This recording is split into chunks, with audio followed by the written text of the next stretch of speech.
Assalamualaikum warahmatullahi wabarakatuh. Kawan-kawan sekalian, kembali kita berjumpa di Juanda BKR Channel. Saya berharap bahwa kita semua dalam keadaan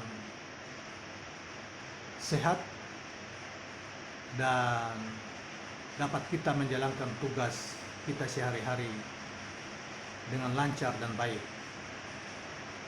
Saudara sekalian, kali ini kita akan mengemukakan suatu tema yang ditulis oleh atau mengemukakan sebuah pandangan ya dari seorang tokoh besar Indonesia, cendekiawan Muslim, namanya Profesor Dr. Nurholis Madjid almarhum. Dan tentang orang ini, tentang yang bersangkutan kita sudah sering mengulas di video-video yang lain. Karena itu kita tidak perlu menyampaikan kembali tentang siapa tokoh ini. Yang pasti bahwa beliau adalah seorang cendekiawan Muslim yang paling terkenal pada tahun 70-an, 80-an sampai 90-an. Bahkan dianggap sebagai seorang pembaharuan pemikiran Islam di Indonesia. Tema yang kali ini kita akan kemukakan adalah tema yang sederhana tetapi sangat substantif, yaitu tentang hubungan iman dan ilmu pengetahuan atau agama dan ilmu pengetahuan. Tentunya dalam pandangan baik itu pandangan tokoh-tokoh di barat maupun pandangan Islam, itu tercantum di dalam buku yang terkenal, yaitu tentang buku Ensiklopedia Nurholis Madjid ya, yang disunting oleh Budi Munawar Rahman, seorang intelektual muda. Saudara kalian, buku ini penting bagi kita sebagai pengabdi atau jalan ilmu pengetahuan. Penting kita miliki. Buku ini terdiri dari 4 jilid dan ini adalah jilid kedua, dan tulisan tentang ini kita berada di dalam yang akan kita bacakan ini. Uraian tentang Cak Nur ini atau Nurholis Madjid ini berada dalam buku ini, di jilid kedua buku ini. Saudara, baiklah kita langsung membacakan pandangan Dr. Nurholis Madjid almarhum tentang hubungan organik iman atau agama dan ilmu pengetahuan modern. Saudara sekalian, berbagai krisis di barat sekarang ini pada dasarnya bersumber pada krisis makna hidup dan epistemologi. Maka tindakan pencegahan yang pasti benar bagi kita kaum muslim Indonesia ialah jangan sampai krisis di barat ini menular ke bangsa kita melalui satu dan lain cara, termasuk melalui penyebaran sistem keimanan mereka yang tidak tahan terhadap serangan ilmu pengetahuan. Di barat pernah dinyatakan bahwa Tuhan telah mati, yaitu dengan sendirinya. Tuhan dalam pengertian yang mereka kenal lewat agama-agama formal di sana. Maka pernyataan itu tidak harus dan memang pasti tidak menyangkut konsep Islam tentang Tuhan. Karena konsep Islam itu tidak atau belum dikenal betul di negeri barat. Berbagai tinjauan yang netral tentang konsep Islam tentang Tuhan banyak mengemukakan nada-nada optimis sebagai lebih alami atau fitrah, karena tidak mengandung mitologi dan bebas dari kultus kepada misteri. Saya ulangi, bebas dari kultus kepada misteri. Karena itu, di antara banyak agama dan sistem keyakinan, Islam hampir satu-satunya yang tidak memitoskan atau menyembah tokoh yang membawanya ke dunia, yaitu Nabi Muhammad SAW. Dalam penilaian Russell, maksudnya Bertrand Russell, seorang filosof terkenal di Eropa, beliau mengatakan yang artinya bahwa agama Nabi Muhammad SAW adalah agama monoteisme yang sederhana, yang tidak dibuat kacau oleh teologi trinitas dan inkarnasi yang ruwet. Nabi tidak mengaku sebagai bersifat ilahi, dan tidak pula para pengikutnya membuat pengakuan serupa atas namanya. Demikianlah dikatakan oleh Bertrand Russell. Oleh karena itu, pandangan Islam yang penuh optimisme kepada kehidupan ini dan kepada manusia, maka Islam adalah, dalam penilaian Russell, agama yang paling toleran. Hal ini sangat berlawanan dengan penilaian Bernhard Renz terhadap agama Kristen Ortodoks di masa lalu, yang pandangan-pandangannya sering mengakibatkan peristiwa-peristiwa yang menyajikan kontras sedih dengan ukuran-ukuran etis kebanyakan manusia. Maka itu setuju dengan Russell bahwa agama Kristen adalah agama yang paling tidak toleran, yang telah menghancurkan peradaban Maya dan Inka. Peradaban Maya dan Inka adalah peradaban penduduk asli di Amerika Tengah, di Amerika maupun Amerika Selatan, yang mengancam siapa saja yang berani mempersoalkan doktrin-doktrin mapan yang telah melaksanakan inkuisisi dengan berbagai penyiksaan dan pembakaran yang biadab. Agama Kristen juga dinilainya menghalangi kemajuan intelektual dan daftar para pemikir yang dibinasakan oleh gereja sungguh panjang, dimulai dengan Johannes Scott Erigena pada abad ke-9, kemudian disusul oleh Albertus Magnus, kemudian Roger Bacon, kemudian Giordano Bruno, kemudian Galileo, kemudian Campanella, Fichte, Lametri, Holbach, Dr. F.R. Strauss, dan lain-lainnya. Oleh sebab itu, Ernest Gallner berpendapat bahwa Islam adalah agama yang paling cocok untuk modernitas. Gallner berkata, dengan berbagai kriteria yang nampak jelas universalisme, skripturalisme, egalitarianisme spiritual, perluasan partisipasi penuh di dalam masyarakat suci tidak hanya kepada seseorang atau beberapa orang, tetapi kepada semua orang, dan sistematisasi rasional kehidupan sosial Islam adalah di antara tiga agama monoteisme Barat yang agung. Yang agung itu yaitu Yahudi, Kristen, dan Islam. Dalam kurung Yahudi, Kristen, dan Islam itu oleh Nurholis Majid, yang paling dekat dengan modernitas. Melandasi itu semua ialah ajaran Islam tentang tauhid. Ilmu ketuhanan dalam Islam digarap dalam ilmu kalam yang sangat berbeda dengan teologi dogmatik agama lain. Salah satu aliran ilmu kalam yang kini dominan di seluruh dunia Islam adalah ilmu kalam Al-Asy'ariyah, pendiri Abu Hasan Al-Asy'ari, pendiri teologi Ahlus Sunnah. Segi terkuat dalam sistem teologi Asy'ari adalah berkenaan dengan pembuktian tentang tercipta alam raya dan adanya Tuhan Sang Pencipta. Sepanjang pembahasan, William Craig, seorang ahli filsafat modern dari Berkeley, California University, teori-teori mutakhir tentang asal kejadian alam raya sangat menunjang argumen-argumen ilmu kalam bahwa alam raya berpermulaan dalam suatu titik waktu di masa lampau dan bahwa ia diciptakan dari tiada. Dalam hal ini, Craig mengatakan sebagai berikut. Jadi telah kita simpulkan tentang adanya suatu khalik atau pencipta yang personal bagi alam raya yang ada tanpa berubah dan lepas sebelum penciptaan dalam waktu sesudah penciptaan. Inilah inti pusat apa yang oleh kaum ketuhanan dimaksudkan dengan Tuhan. Kita tidak melangkah lebih jauh dari itu. Argumen kosmologis kalam membimbing kita kepada adanya Khalik atau sang pencipta yang personal bagi alam raya.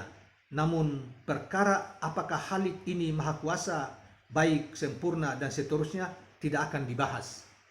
Demikian kata-kata Craig. Sebagai filosof yang tidak committed, Craig memang bernada skeptis terhadap sifat-sifat Tuhan seperti dikemukakan agama. Ia hendak mengatakan bahwa hal itu menjadi tugas agama untuk menjelaskannya. Sedangkan yang menjadi concern atau perhatian dia adalah membuktikan akan adanya Tuhan Sang Pencipta oleh ilmu kalam Islam. Dalam hal ini adalah teori Imam Al-Asy'ari yang ternyata mendapat dukungan teori-teori ilmiah modern, juga oleh astronomi dan kosmologi. Sebagai tambahan catatan saudara-saudara sekalian, jika Anda ingin membaca teologi Imam Asy'ari, silahkan Anda mempelajarinya di dalam buku Al-Luma yang sekarang ini sudah diterjemahkan dalam bahasa Indonesia dan sudah diterbitkan.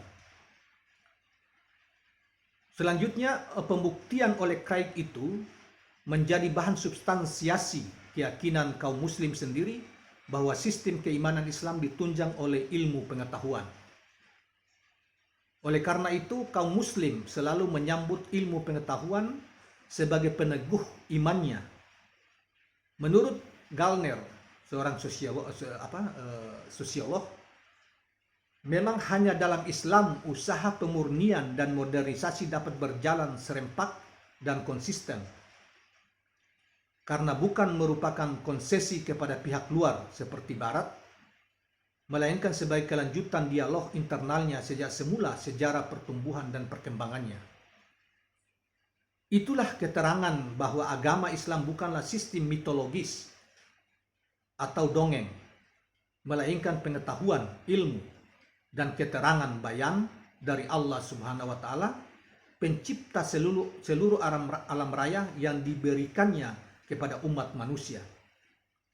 Maka justru semakin mampu manusia menyingkap tabir rahasia alam raya ini dan dirinya sendiri, meskipun ia dekat kepada kebenaran al-haq sesuai dengan janji Allah dalam kitab suci Al-Quranul Karim, yang artinya sebagai berikut: akan kami perlihatkan kepada mereka umat manusia tanda-tanda kami di seluruh cakrawala dan dalam diri mereka sendiri, sehingga akan menjadi jelas bagi mereka bahwa Dia, Allah itu benar. Al-Quran surat ke-41 ayat 53. Bangsa Indonesia dalam transformasi sosialnya tentu akan memperoleh manfaat yang amat besar dari etos keilmuan berdasarkan iman sebagai bagian terbesar warganya, yaitu umat Islam. Karena kemajuan pada zaman ini, seperti dikatakan Hodgson, Profesor Marshall G. Hodgson, yang menulis buku yang terkenal yaitu Defensor of Islam. Kita pernah mengutip pendapatnya di video-video yang terdahulu. Tidak lain adalah transmutasi atau perubahan besar masyarakat melalui ilmu pengetahuan dan penerapannya dalam teologi. Maka sikap positif kepada iptek melalui sistem keimanan itu dan melengkapi setiap proses yang terjadi dengan inner dynamics yang secara sejati mendorongnya terus maju ke depan. Sebab seperti diingatkan oleh Margaret Mead, informasi baru yang secara psikologis didasarkan oleh seseorang tetapi bertentangan dengan tingkah laku adatnya, kepercayaannya, dan sikapnya mungkin tidak akan dipahami. Malah biarpun jika ia dipaksa untuk mengakui eksistensinya, informasi itu mungkin dirasionalisasi balik dalam kurung untuk dilawan atau hampir secepatnya dilupakan. Itu semua begitu adanya jika dikehendaki pendekatan positif prinsipil kepada masalah kemajuan. Memang tersedia cara lain untuk mendekati masalah kemajuan dengan ilmu dan teknologi itu, yaitu cara pendekatan ad hoc. Eklektik mungkin incremental, seperti pada bangsa-bangsa Eropa yang tidak lagi peduli kepada tuntutan-tuntutan etis agama. Saya ulangi, yang tidak lagi peduli kepada tuntutan-tuntutan etis agama mereka, atau pada bangsa Jepang yang juga seperti di Barat mendapati agama populer mereka tidak mendukung langsung ilmu pengetahuan.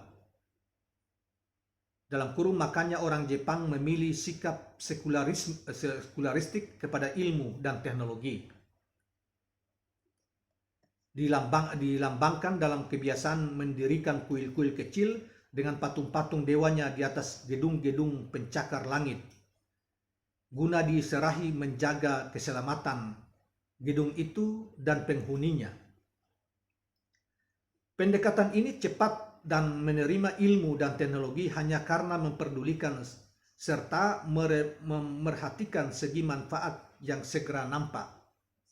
Tetapi seperti telah dialami Barat, dalam kurung, dan segera menyusul Jepang, cara itu akan menghasilkan fragmentasi orientasi hidup dan mengancam manusia kehilangan keinsafan makna hidup transendentalnya. Maka akan hilanglah integritas kemanusiaannya, dalam kurung tidak lagi utuh, dan akan menjuruskan semua kepada apa yang telah disebutkan di atas tentang Barat, yaitu death wise, kematian wisdom atau kebijaksanaan. Oleh karena itu oleh karena semua prinsip yang telah dipaparkan itu secara potensial ada pada kaum muslimin, maka yang harus diusahakan adalah reaktualisasinya melalui berbagai kegiatan penyadaran. Harus cukup banyak orang yang menguasai persoalan, termasuk segi-segi teologis berdasarkan kitab dan sunnah, serta perspektif komparatifnya dari sejarah Islam yang harus dipandang sebagai rangkaian panjang usaha mewujudkan prinsip-prinsip tersebut. Tetapi karena penguasaan ini di masa lalu, makro sekarang memerlukan pemusatan perhatian dan spesialisasi, dan sudah tentu tidak realistik mengharapkan semua orang akan terjun semua ke sana. Walaupun begitu, jelas seperti diperintahkan Allah, diperlukan sekelompok orang yang mendalaminya dan mengomunikasikannya kepada masyarakat guna ikut menjaga kesadaran makna hidup anggota-anggotanya.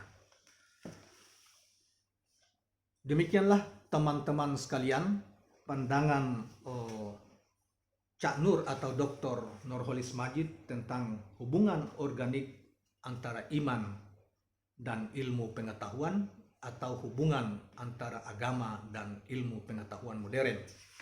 Ini penjelasannya memang tidak terlalu panjang, tetapi yang namanya juga bagian-bagian atau tema-tema yang tercantum di dalam buku yang bersifat ensiklopedia, tentunya tidak diperlukan penjelasan yang panjang, tetapi cukup padat dan bisa mewakili menjelaskan suatu hal.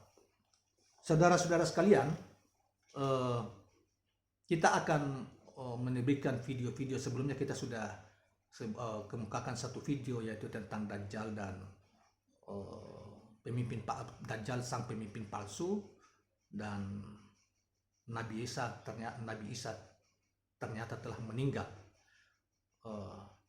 Dan kini adalah video di channel ini adalah video kedua, juga masih pandangan Cak Nur. Oleh karena itu kita akan buat semacam episode, yaitu episode 1, episode 2, dan seterusnya, tergantung dengan pilihan-pilihan tema kita yang kita anggap penting untuk kita upload di video kita. Terima kasih kawan-kawan sekalian, mudah-mudahan menambah wawasan kita, pengetahuan kita, dan sebelum kita akhiri, jangan lupa subscribe dan share channel ini. Assalamualaikum warahmatullahi wabarakatuh.